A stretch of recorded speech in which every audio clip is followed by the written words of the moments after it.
काय देतो म्हणजे अहो आम्ही आज जे काय आहोत ना ते तात्या साहेबांमुळेच सत्य आहे बघा.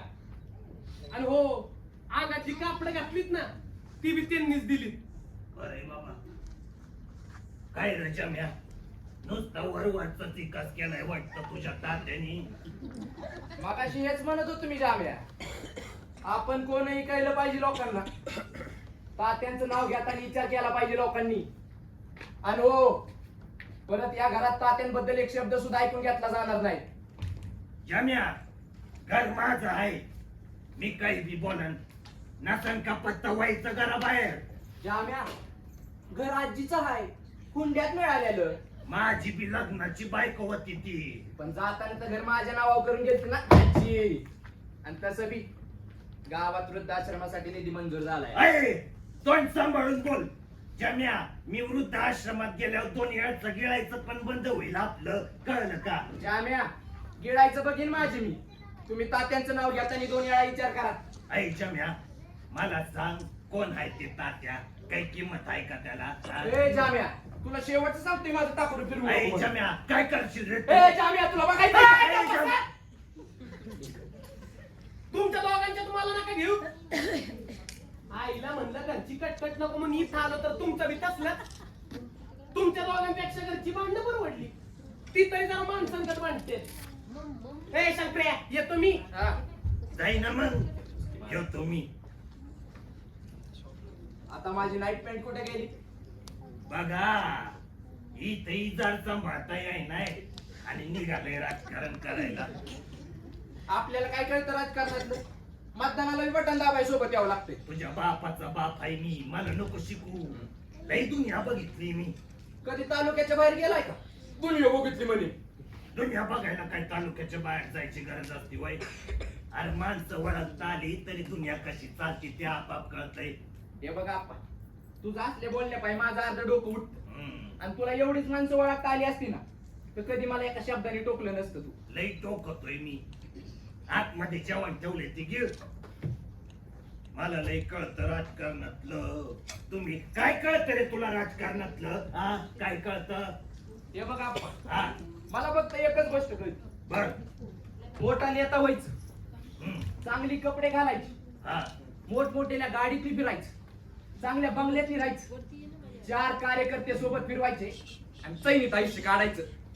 उगा नका ते स्वप्न नका रंगू. वय बघा आपलं काय झालंय. तुझ्या वयाचं असताना 1 पोर आणि 2 पोरी होत्या मला. नाही खरंच आहे, गावची माणसं म्हणतातच की हनुमंतराव सारखा पैलवान नव्हता, मग लग्नानंतर खचला बिचारा. ऐ, गावातल्यांना काय जाते बोलायला? त्यांना मला लग्नानं नाही रानात राहून कचलाय. आणि तुम्ही स्वतःकडे बघा, घरात कधी 1 रुपया आणलाय का? गावातले लोक असं बी म्हणतात एवढा मोठा घोडा झालाय तरी बी म्हाताऱ्यालाच सांभाळावं लागतंय. ते नसतं ऐकू येत कधी. अंगाची नुसती काडी करून ठेवली. कोणी पोरगी देईल का अशानं? अरे लग्नच कुणाला करायचंय? मग असंच दाढीन केस वाढून फिरा गोठवासारखं. ही दाढी स्टाईल आहे आपली, ओळख आहे एक सच्चान होतकूर कार्यकर्ता असल्याची. आणि तसं बी आजकाल दाढीवाल्यांचे सच्चे दिन आल्यात. तात्या म्हणतात पक्षाचं युवा नेतृत्व आहे मी, पक्षाचं भविष्य आहे माझ्या हातात.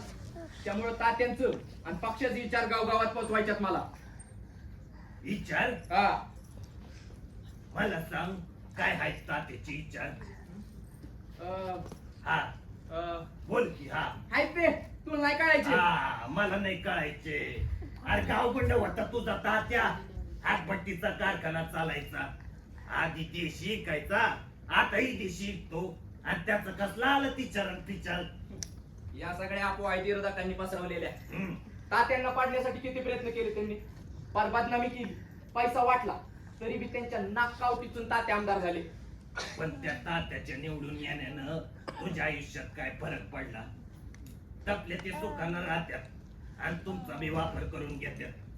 तुम्हाला बी 2 वेळाचा नाश्ता दिला की तुम्ही बी मोकळं तात्याच्या मागे बोंबला हिंडायला. बोंबलत नाही हिंडत, अख्ख्या पंचकृषीचं मतदान फिरवलं या फट्ट्याने. त्या पंचकृषीकडे लक्ष देण्यापेक्षा आपल्या रानात लक्ष दिलं असतं तर बरं झालं असतं बाबा. हो, रानात जाऊन शेती करून आजवर कुणाचं भलं झाले? त्या संजयचा जीव गेला शेती पाहिजे. अरे पण तरी बी त्याची बायको शेतीच करते आज. मला या शेतीत नोकरीत अडकून सामान्य आयुष्य नाही जगायचं. मला तात्यांसारखं साम्राज्य उभं करायचंय आणि ते शेती करून नाही होत. असं कसं नाही होणार? अरे या शेतीच्या जीवावर मी एवढा मोठा प्रपंच उभा केलाय, मग तुला करायला काय हरकत आहे? नाहीतर काय, साधा प्रपंच आहे का तुझा? मग एक घर, 4 एकर शेती, मग काय तर कोंड्यात मिळालंय सगळं आणि सोडून काय घेणं झालं का तुझ्या अरे खाली? सगळं काय मीच घेऊन ठेवायला पाहिजे का? तू घे की तुझ्या जीवावर. मग आता उतरली की राजकारणात हिता हवा नव्हतं ते सगळं मिळतं. अरे बाबा, दुसऱ्यांच्या हातचा घास खाण्यापेक्षा कष्टाचं जास्त गोड लागतंय, खाऊन बघ. त्याण्याचं घर चालत असला तर काय प्रॉब्लेम आहे? आपण चोरी थोडीच करतो या. गाढवा पुढं वाचली गीता आणि वाचणारच गाढव आता. अरे तुला नातू म्हणायला लाज वाटते मला. आज लाज वाटते, पण उद्याचं पद्मभूषण मिळालं ना तर माझा नातू करत गावभर फिरशील. तुझ्यासारख्या बिंडोकाला पद्मभूषण मिळाल्यावर कल्याण नाही आपल्या देशाचं. अख्खी गाव माझी इज्जत करत. हा. शंकर दादा म्हणून माझ्या मागे मागे फिरत आणि घरी आलं की मला अपमान सहन करावं लागतं. अरे यार, ती दादावी देऊन तुझ्याच्यानं सुटली नाही. तुझा कसला ए, हळू बोल जरा, ऐकेल कोणतरी. ऐकू दे की त्यांना काय तुझा परताप माहिती नाही का? थांब सांगतो. अरे बाल्या, इकडे ए, म्हाताऱ्या. शंकर ए, दादा, म्हाताऱ्या. ए, म्हाताऱ्या. पडशील खाली. जाऊ दे, माझं चुकलं. मी तुझ्या नादाला लागलो या.